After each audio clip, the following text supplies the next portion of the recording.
Hello students. So we have started with the chapter Heredity and Evolution. Under that, in the last video lecture, I have explained you the basics regarding the body traits. Traits means body characters. Our body characters, whether the characters are physical or mental, are decided by the chromosomes present in the nucleus. Chromosomes are made up of DNA and proteins. DNA consists of small segments, that is genes. Genes shows the presence of triplet codons. Each triplet codon synthesizes amino acids.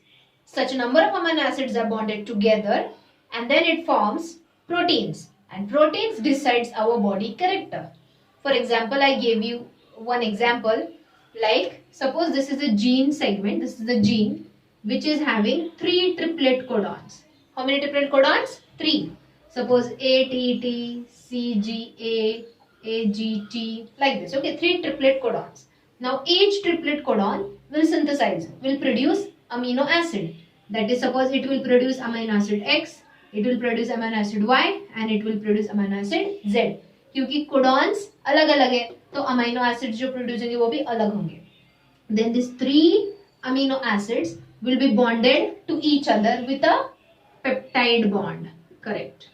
What is the bond between the amino acids is called peptide bond to produce protein A.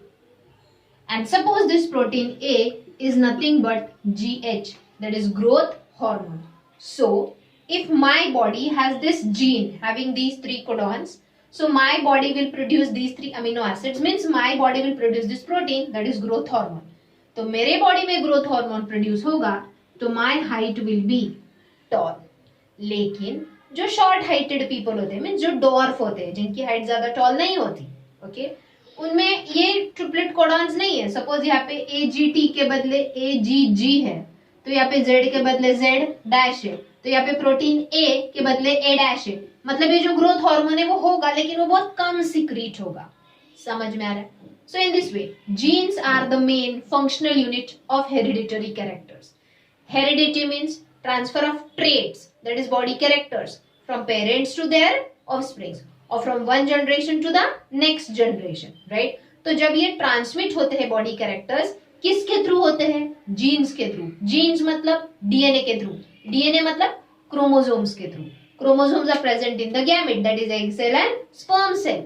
समझ में आ रहा है? So half chromosomes, half number of body traits we get from the mother's side, half we get from father's side, and वो दोनों के जो chromosome है mix up हो जाते हैं. अब उनमें जो डोमिनेंट क्रोमोसोम है, डोमिनेंट मीन जो अपने आप को एक्सप्रेस करेगा, वो अपने कैरेक्टर एक्सप्रेस करेगा, लेकिन जो रिसेसिव जीन है वो सप्रेस हो जाएगा. सप्रेस मतलब इन the presence of dominant chromosome it can not show itself. One more time I will explain it, but before that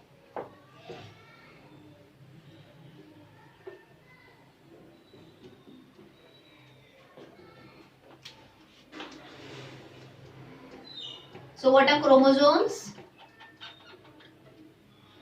Chromosomes are the hereditary genetic material present in the nucleus of the cell and are made up of DNA and proteins. So chromosomes are made up of DNA and proteins.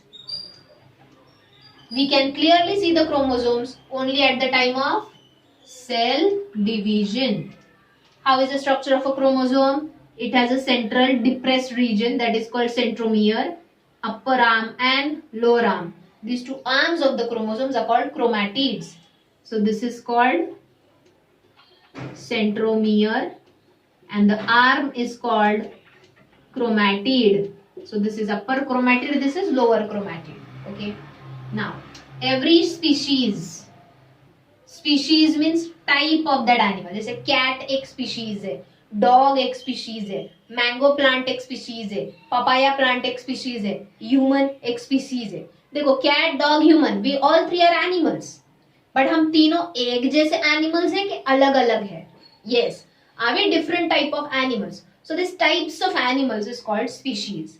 So why that species is that species only? मतलब why humans are humans, why cat is cat, why dog is dog? Because every species means every group and type of animal has fixed number of chromosomes.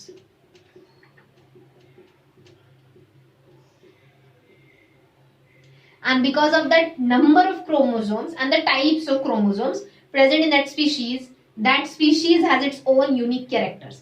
Humans human जैसे है, cat cat जैसे है, tiger tiger जैसा है, elephant elephant के जैसा है. क्यों? Because of the fix number of chromosomes. Let me give you example.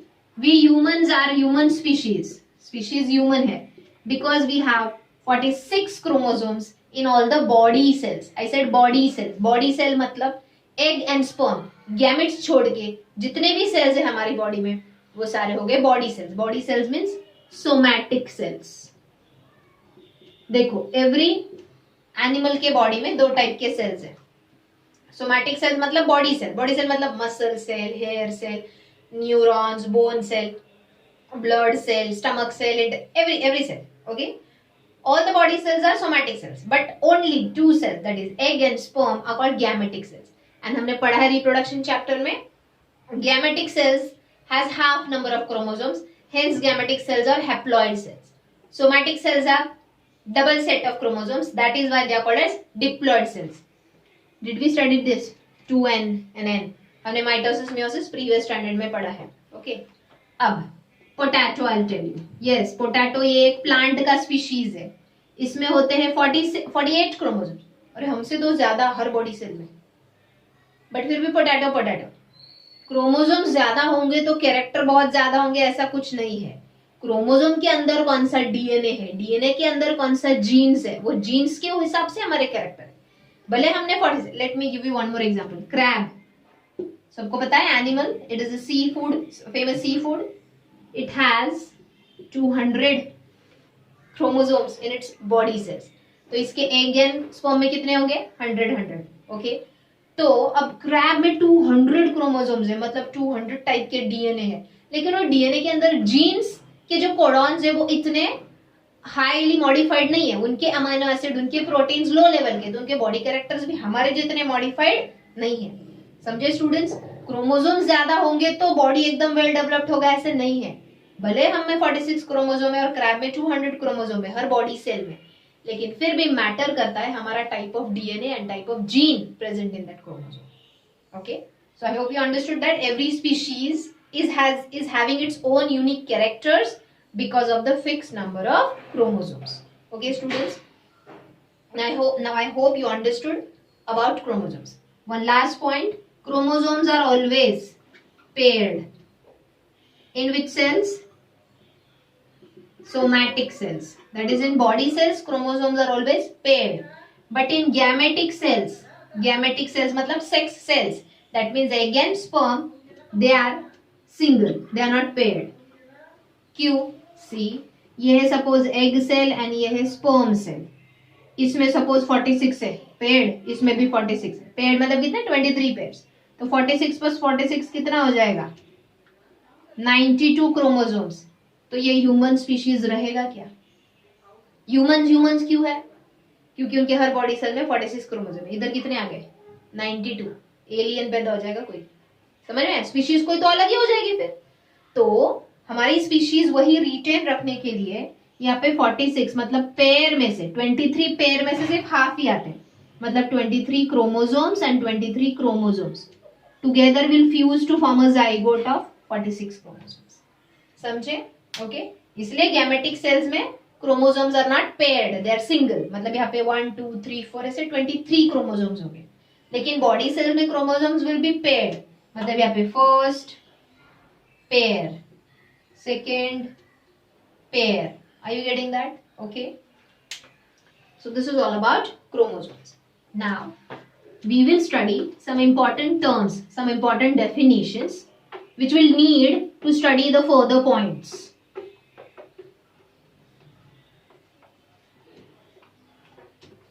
And ये जो भी मैं वीडियो में पढ़ा रही हूँ, everything is there in your notes which I have sent.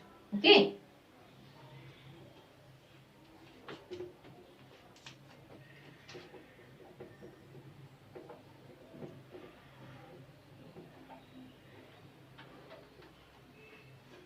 अब ये इंपॉर्टेंट टर्म समझाने के लिए let me write one example here. Suppose there are parents, male and female, obviously for sexual reproduction We are talking about inheritance of characters, that is transfer of genes, transfer of body characters from one generation to the next, from parents to the offspring. उसके लिए parents को sexual reproduction करना पड़ता है, फिर उनके chromosomes baby के body में जाते हैं थ्रू देयर गैमेट्स. तो यहाँ पे देखो, सपोज ये मेल है टॉल, मतलब ये जो फादर ये टॉल है एंड मदर है डॉर्फ. तो हम इसके अब अंदर के क्रोमोसोम्स लिखेंगे या जीन्स लिखेंगे. Are the in the body cells the chromosomes in pairs. So ये फर्स्ट क्रोमोसोम, ये second chromosome, because in the body cells the chromosomes are always in pair. अब मैंने ये सिंबल निकालने की जगह डायरेक्टली ये क्रोमोसोम को नाम दिया, capital T capital T. Dwarf female के भी वही क्रोमोसोम से हाइट से related in pair, that is small t small t. अब ये जो पेरेंट्स है ये सबसे पहले गैमेट्स प्रोड्यूस करेंगे from their reproductive system. Male reproductive system से क्या प्रोड्यूस होगा? Sperm. And female reproductive system से क्या प्रोड्यूस होगा? एग. राइट. लेकिन ये है ओवरी. सपोज ओवरी के अंदर ऐसा एक लेयर होता है, that is called germinal layer. Layer of tissue होता है जिसको बोलते हैं जर्मिनल एपिथेलियम. ये सारे सेल डिप्लॉयड है. डिप्लॉयड मतलब having paired chromosomes. So in the ovary process of meiosis takes place. Process of meiosis. Meiosis means cell division. ये जो एक सेल है जिसमें डिप्लॉयड क्रोमोसोम्स है, ये डिवाइड होके दो हैप्लॉयड सेल्स है. देखो 2n थे, इधर आके डिस्ट्रीब्यूट होके nn, मतलब दो में से सिर्फ एक ही क्रोमोसोम इधर आया. समझ में आया? Same happens in testes. Testes में भी एक डिप्लॉयड सेल है. ये टेस्टीज है सपोज, ये उसका सेल है अंदर का लेयर. तो ये जो डिप्लॉयड सेल है ये डिवाइड होके दो स्पर्म्स प्रोड्यूस हुए विच आर हैप्लॉइड. समझे? तो यू टेल मी, यहाँ पे जो गैमेट है स्पर्म, इसमें मैं टी लिखूं कि सिर्फ एक टी लिखूं? करेक्ट, क्योंकि हाफ ही आता है, यहाँ पे एक ही टी आया, यहाँ पे भी एक ही टी आया. ऐसे दो गैमेट्स बनेंगे, टी एंड टी, दो sperms, small T and small T, दो एग्स. मैंने फिलहाल एक ही दिखाया है, वो हम आगे पढ़ेंगे डिटेल. अब ये दोनों gametes, father's gamete and mother's gamete, will fuse to produce a new generation with a diploid set of chromosome. समझ में आया? तो ये है ऑफस्प्रिंग, मतलब बेबी, और it is also called as progeny, और it is called as F1 generation. Means when the parents reproduces sexually to produce a progeny, that progeny produced from the parents is called F1 generation. That is first filial generation. First, मैं वहां पे लिखती हूँ, terms हम पढ़ने वाले हैं. So which is the first definition we studied? F1 generation, which is called first filial generation, the first coming generation from the parents. Okay. अब सपोज ये टी है. ओके, सपोज यहाँ पे मैंने बोला दो स्पर्म्स प्रोड्यूस होंगे, ये डिवाइड होके, ये भी डिवाइड होके दो एग्स प्रोड्यूस होंगे. तो ये एग एंड ये स्पर्म और ये एग फ्यूज हो गया. वैसे ये एग एंड ये स्पर्म फ्यूज होके दूसरा प्रोजेनी प्रोड्यूस हो, वो भी F1 जनरेशन है क्योंकि पेरेंट्स से ही प्रोड्यूस है. अब जब ये F1 जनरेशन के एक दूसरे के साथ क्रॉस करेंगे तो उनसे जो अगला बेबी प्रोड्यूस होगा that will be called as F2 generation. That is second filial generation. So how you define F1 generation? The progeny which is produced by the sexual reproduction between parents is called F1 generation. How you define F2 generation? The progeny which is produced by crossing between F1 generation individuals. F1 में जो produce है वो self cross करेंगे. अब ये humans में नहीं होता, लेकिन बाकी एनिमल्स में ये होता है, एक्सेप्ट ह्यूमंस. एक ह्यूमंस में self what we can say self crossing नहीं होता. सेल्फ क्रॉसिंग मतलब रिप्रोडक्शन बिटवीन द सिबलिंग्स. ये सिबलिंग्स है ना, भाई बहन, something like that. Okay, but plants में, बाकी एनिमल्स में ये होता है. समझे? Okay, so I hope you understood F1 generation, that is first filial generation, the progeny of parents.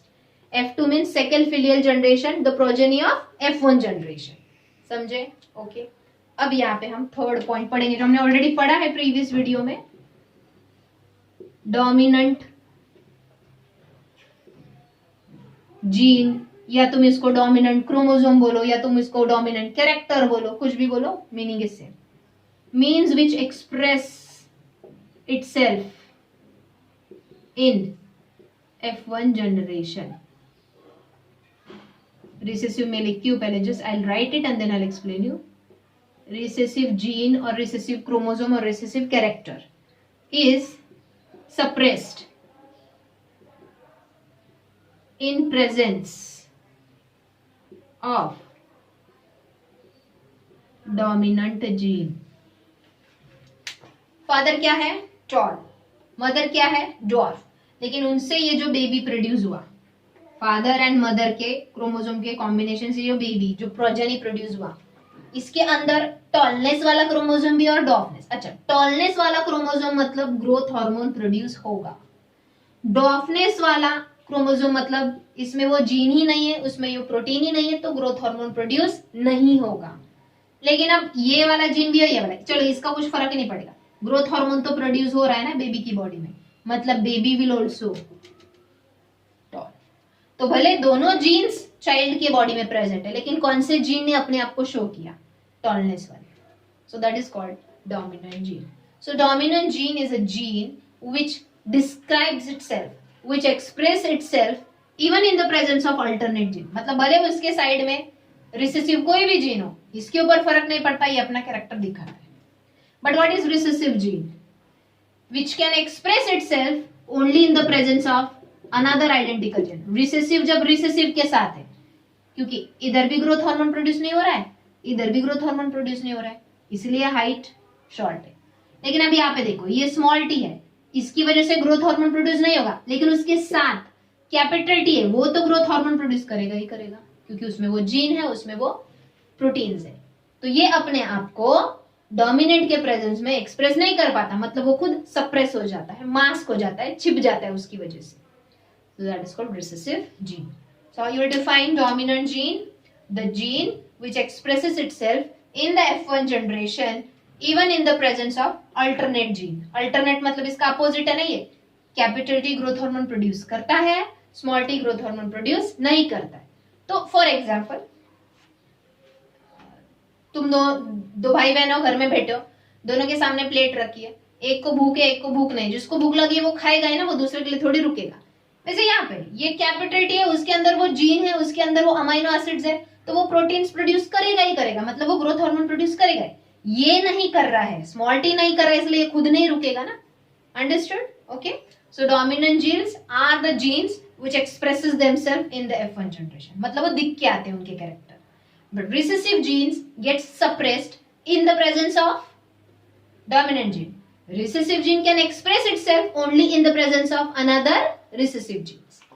समझ में आया? Okay. I hope you understood these 4 definitions. Now next one.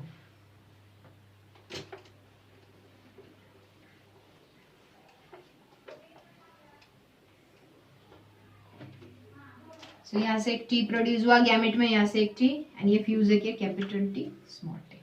अब बोलो इसका अपीयरेंस कैसा है, ये कैसे दिखेगा? कैपिटल टी कैपिटल मतलब दोनों तरफ से ग्रोथ हार्मोन प्रोड्यूस हो रहा है, तो ये कैसे दिखेगा?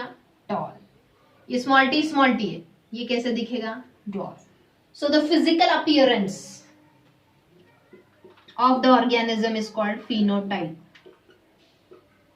What is phenotype? Physical appearance मतलब जो भी कैरेक्टर्स हमारे दिख के आते हैं मतलब even intelligence, eyesight and all, digestion power, tall है, शॉर्ट है, ब्लैक है, फेयर है, हेयर स्ट्रेट है, curly. So whatever physical appearance is there, जो दिख के आते हैं characters, that is called phenotype. So it is phenotype, the physical appearance of an organism. How does what type of characters are present in his or her body? What is genotype? It is the genetic makeup of an organism. See, capital T ये इसके jeans है, जिसकी वजह से ये क्या है? Toll है. अब यहाँ पे ये भी तो टॉल ही है, दोनों का फिनोटाइप सेम है, ये भी टॉल ये भी टॉल। सो फिनोटाइपिकली एक्सटर्नली देखिए, यहाँ पे दो प्लांट्स रखे हैं, दोनों भी टॉल है, बाहर से देखा दोनों भी टॉल है। सो फिनोटाइपिकली दीज आर सेम, ये भी टॉल ये भी टॉल। बट जीनोटाइपिकली सेम है क्या? नहीं, इसमें दोनों जीन्स डोमिनेंट है, इसमें एक डोमिनेंट है एक रिसेसिव है। तो अंदर जीन्स कैसे है, genetic makeup, your genetic makeup means what type of genes are present internally is called genotype. I hope you understood. So phenotype is external characters, genotype is type of genes present inside the body. Okay, understood. Now last two definitions: homozygous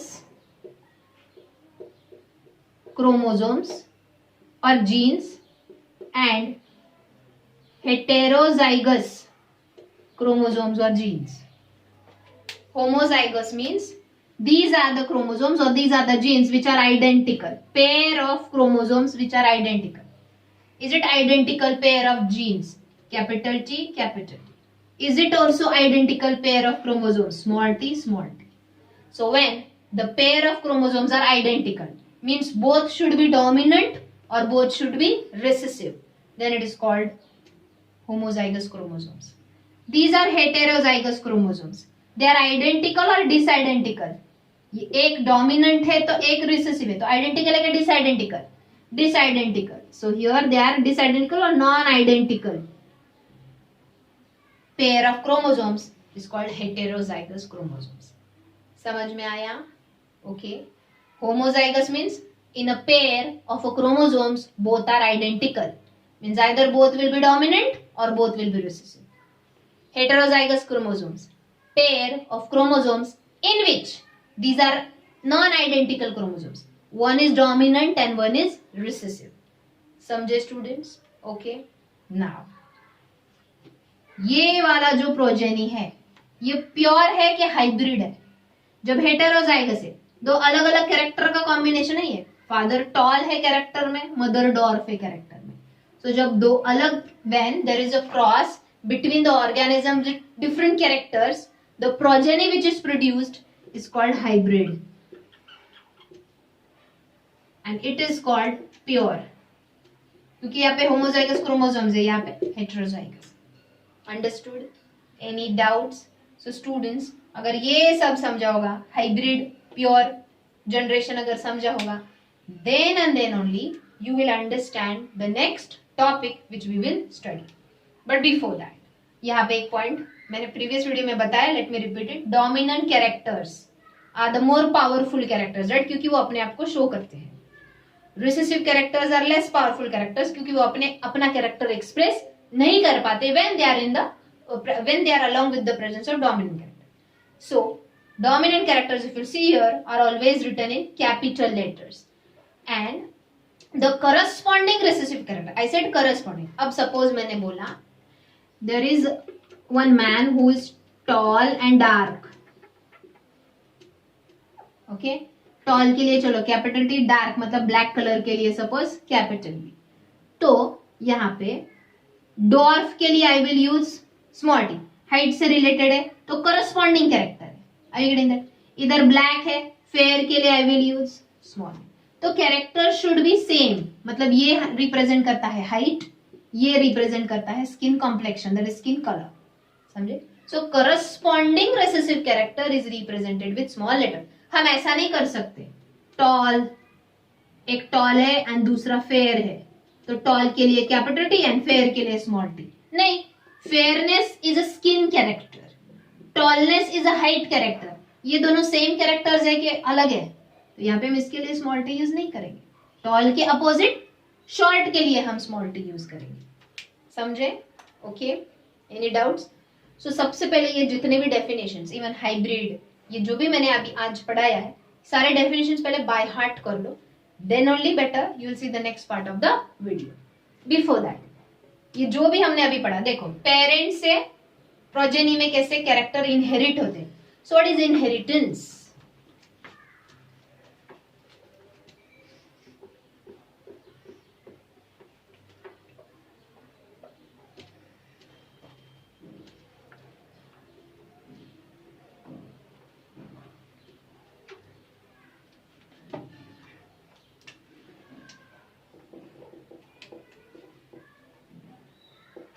Inheritance is the process of transmission of genetically controlled traits from parents to offsprings. देखो, just observe your, just compare your body characters with your parents' characters. Suppose your father is tall but dark, mother is dwarf but fair, and you are a combination that you are tall and fair. मतलब fairness is dominant character, क्योंकि father की body से dark skin complexion का भी chromosome हमारी body में आया और फेयर स्किन कॉम्प्लेक्शन का भी क्रोमोसोम हमारी बॉडी में आया, लेकिन कौन रिप्रेजेंट हो रहा है, कौन शो कर रहा है, fairness. So fairness will be the dominant character. Are you getting it? वैसे let me tell you, darkness is a dominant character. Okay, dark skin colour is a dominant character. Let me explain you some dominant and recessive characters of human body. Rolling tongue.